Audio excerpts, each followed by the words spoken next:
Nah, kalau zikirnya orang tarekat, ingat hati kepada Allah. Yang diingat itu yang zat yang bernama Allah, bukan tulisan Allah, begitu. Jadi bukan nama yang diingat, nama disebut, ingat yang punya nama, gitu. Nah, tapi kalau hanya nyebut namanya tapi nggak tahu siapa yang punya nama, nah ini nggak nyampai. Siapa orang menyembah nama dan makna, syirik. Siapa orang menyembah nama tanpa makna, kafir. Siapa orang menyembah makna tanpa nama, munafik. Siapa orang menyembah makna dan nama beserta hakikatnya, itu yang tahqiq, itu yang benar. Ya, sebut nama, tahu yang punya nama, paham siapa yang dimaksud. Nah, maka disitulah pentingnya kita belajar tasawuf, Pak. So, yang kaji yang begitu nggak muncul di fikih, enggak. Ya, karena lahannya beda. Ya, kalau fikih kan ucapan, perbuatan. Gitu. Kalau itu kan dirasa. Nah, jadi zikirnya orang tarekat, ingat hati kepada Allah. Ya, medianya ingat. Yang diingat itu yang bernama Allah itu, gitu. Bukan mengingat nama. Ya, nah, kalau ingat nama nggak sampai kepada yang dituju. Ya, misalnya namanya Ibnu Hibban. Mana Ibnu Hibban? Ada. Nah, itu nama. Tapi kalau nggak ngerti siapa yang bernama itu, cuma nyebut aja Ibnu Hibban katanya. Nggak tahu Ibnu Hibban itu ada di sampingnya, gitu. Nah, karena nggak tahu siapa yang punya nama. Jadi ingat itu yang bernama Allah, zat yang bernama Allah, itu yang diingat. Nah, mengingat itu juga ada tahapan-tahapan, itu ya. Yang ketiga, zikir dalam hakikat. Nah, kalau hakikat medianya rasa. Nah, bukan sekedar ingat tapi dirasa. Nah, zikir di tingkat ma'rifat dipandang. Setiap yang dipandang kita tahu dengan Allah. Maka zikir ma'rifat itu apa? Tiada huruf yang akan disusun, tiada kata yang akan dirangkai, tiada kalimat yang akan disebut. Itu zikir ma'rifat. Enggak nyebut-nyebut lagi, enggak. Ada. Kalau masih nyebut itu belum sampai ke tingkat ma'rifat, ya. Itu Bapak Ibu yang sama. Jadi kita step by step, tahap demi tahap kita lakukan. Yang kita kaji untuk kesempurnaan ibadah, bukan ngaji sekedar diketahui. Ya, kenapa saya katakan demikian? Kalau kita tahu tapi kita tidak diamalkan, ini bahaya, Pak.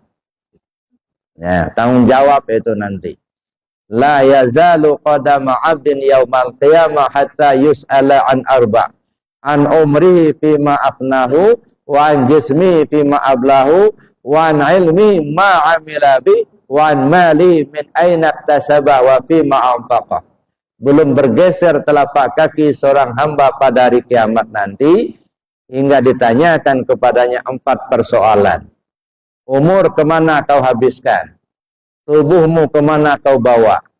Ilmu yang sudah kau pelajari, apa yang sudah kau amalkan? Harta kekayaanmu dari mana kau dapat, kemana kau belanjakan? Ini jawabannya bukan tulisan, bukan hafalan. Jawabnya tingkah laku, perbuatan kita sendiri. Nah, jadi apa yang kita perbuat, itulah yang akan menjawabnya. Al-yawma nakhtimu ala afwahihim wa tukallimuna aydihim wa tashhadu mulut dari kunci, Pak, nggak bisa ngomong. Yang bicara tanganmu, kakimu, matamu, telinga, mulut dikunci, ya, nggak bisa ngomong lagi. Jadi artinya yang bicara itu adalah perbuatan kita itulah. Ya, nah. Maka saya bilang beberapa waktu yang lalu, kalau talqin mayat, ya, dikubur dulu mayatnya, baru dibacakan talqin. Ya, yang mau ngamalkan begitu ya silakan saja, nggak usah kita usilin. Ya, karena pendapat paham. Ya, laqinu mautakum, talqinkan yang mati di antara kamu. Orang fikih, orang syariat memahami jenazah yang sudah dikubur baru dibacakan talqin. Apa bunyi talqinnya? Wahai fulan bin fulan, kalau datang dua orang malaikat kepadamu, janganlah engkau takut, karena mereka juga hamba Allah. Mereka adalah Munkar dan Nakir.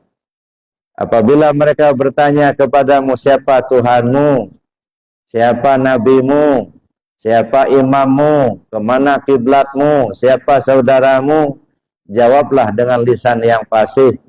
Allah Tuhanku, Muhammad nabiku, Al-Quran imamku, Baitullah kiblatku, kaum muslimin muslimat saudara-saudaraku. Ini orang udah dikubur, Pak.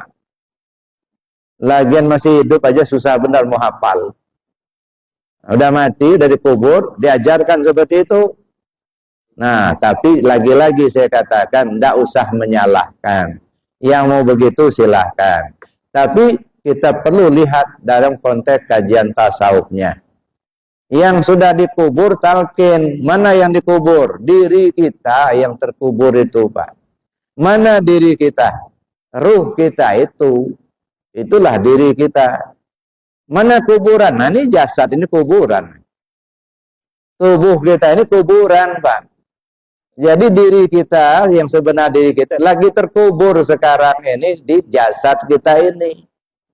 Nah, di saat terkubur sekarang ini, coba tanya, siapa Tuhanmu? Yang nanya siapa? Munkar dan Nakir. Gambaran apa ini? Akal dan nafsu. Coba tanya, siapa Tuhanmu? Jawab dengan lisan yang fasih, jawab dengan keyakinan yang benar. Allah Tuhanku. Kalau kau bertuhan kepada Allah, sudah kenalkah kau kepada Tuhanmu itu? Jangan hanya ngomong Allah Tuhanku, tapi yang Tuhan kita itu nggak kita kenali. Allah Tuhanku, benarkah kau bertuhan kepada Allah? Sudah kenalkah kau kepada Tuhanmu itu? Sudah kau ikutikah perintahnya? Yang lagi terkubur sekarang ini, ya. Coba tanya dengan akal kita. Jawab dengan pikiran kita. Jangan dengan nafsu. Kalau nafsu yang menjawab, sengsara itu nanti. Ya. Makanya tersiksa, dipukul. Ya. Karena jawabnya nafsu yang menjawab. Nafsu yang bertanya, nafsu yang menjawab. Itu sengsara. Coba jawab dengan keyakinan. Ya. Yang nanya pikiran kita. Dipikirkan. Benarkah saya bertuhan sama Allah? Makanya dulu di awal-awal saya katakan orang bertauhid gitu ya, ada yang kalau saya ibaratkan telanjang bulat, saya bilang orang bertuhan kepada Allah ibarat, ini ibarat ya, ibarat kita ini masih telanjang bulat, kita ini ingin berpakaian. Apa yang harus kita lakukan? Ada keinginan untuk mencari pakaian, ada kemauan dulu. Nah, sesudah itu kita kenali pakaian itu apa. Ada baju, ada celana, gitu ya. Ada kain sarung, ada jubah, pakaian. Kita kenali dulu. Sudah kita tahu, lalu kita cari. Ketemu, nah itu baju. Apakah setelah kita ketemu baju, itu baju udah dibiarin aja ya? Enggak. Ambil bajunya, pakai, barulah disebut berbaju namanya. Ini belum pernah ketemu baju, disebut berbaju. Kapan berbajunya? Ada. Jadi artinya apa? Ada kemauan kita untuk mencari baju, lalu kemudian kita kenali baju itu apa. Setelah kita mencari, ketemu baju. Setelah ketemu baju, baru diambil, baru berbaju namanya. Nah begitu juga. Apakah kita sudah bertuhan kepada Allah atau belum? Ada kemauan kita untuk tahu tentang Tuhan kita. Lalu kemudian kita belajar, mencari. Namanya mencari. Bertemu. Kalau sudah bertemu pikiran, bertemu keyakinan, bertemu paham. Akhirnya kita pakai. Baru bertuhan. Nah, makanya bertuhan kepada Allah itu selalu kita pekerjaannya selalu karena Allah. Nah, bagaimana kalau perbuatan kita selalu karena Allah? Salat karena Allah, puasa karena Allah, zakat karena Allah, Nah, sekarang kembangkan. Ya, diam karena Allah, duduk karena Allah, berjalan karena Allah, ngomong karena Allah, melihat karena Allah, mendengar karena Allah, bergerak karena Allah.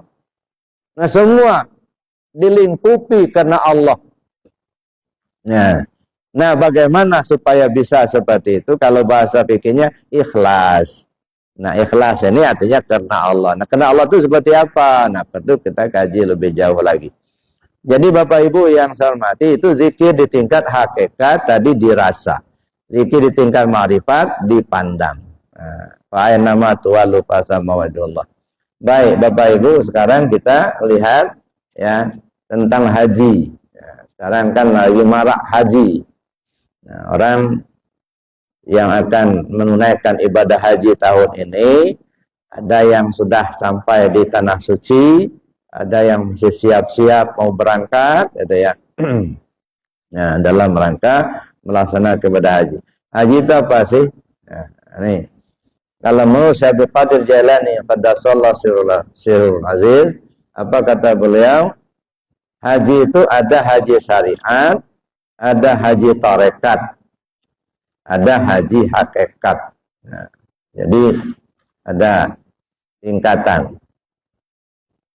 Fahajjus syariah ayyahujja baitallah bisaraitihi wa arkanihi hatta yahsula thawabul hajj fa idza naqasa syai'an min saraitihi yanqusu thawabul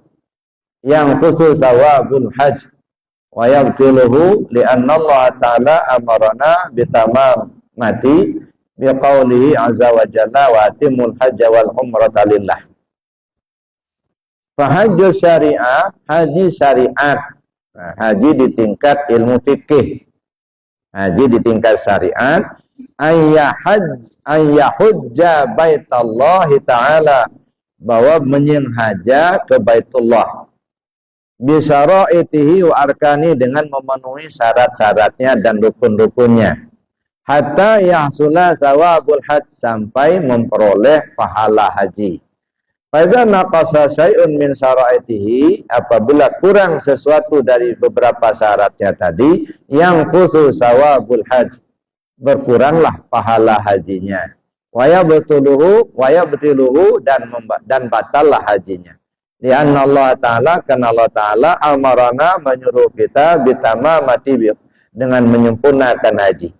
Qauli azza wa jalla, dengan firman Allah, wa atimul hajja wal umrata lillah, kamu sempurnakan haji dan umrah karena Allah. Nah, ini haji syariat.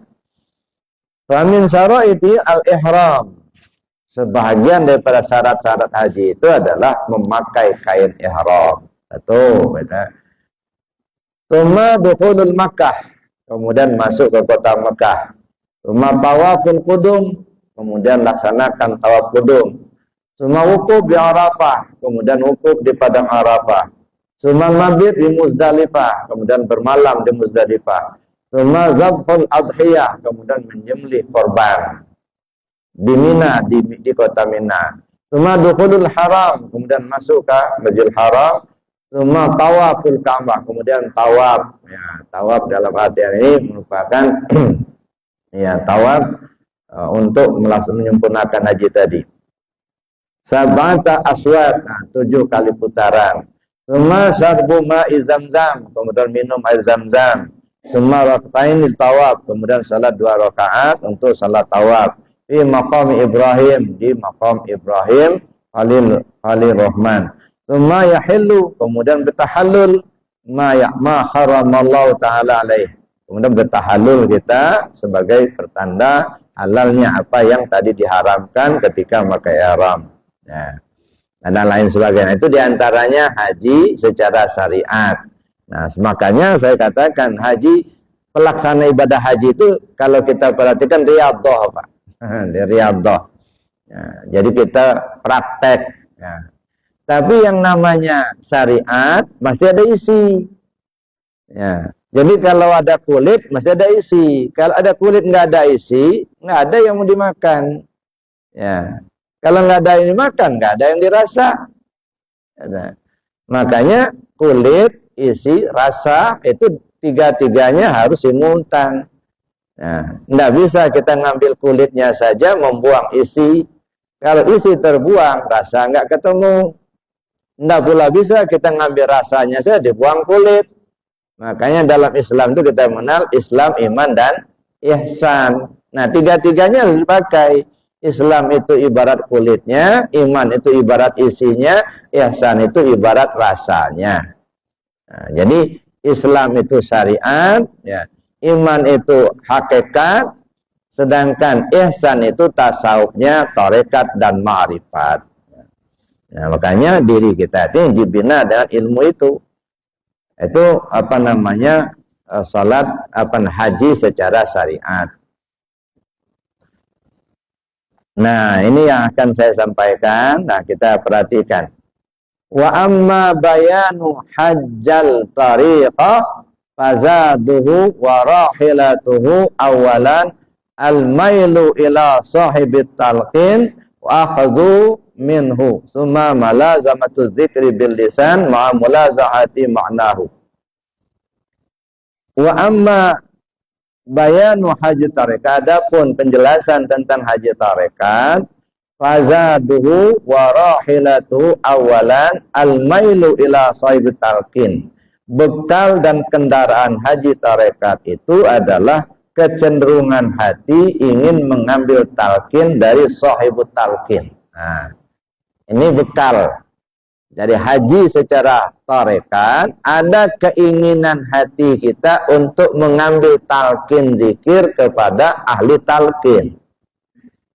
Nah, jadi kalau haji syariat kan ada keinginan kita untuk berangkat ke tanah suci nih. Haji secara tarekat ada keinginan hati kita muncul mau talqin zikir. Itu dulu, itu sebagai bekal.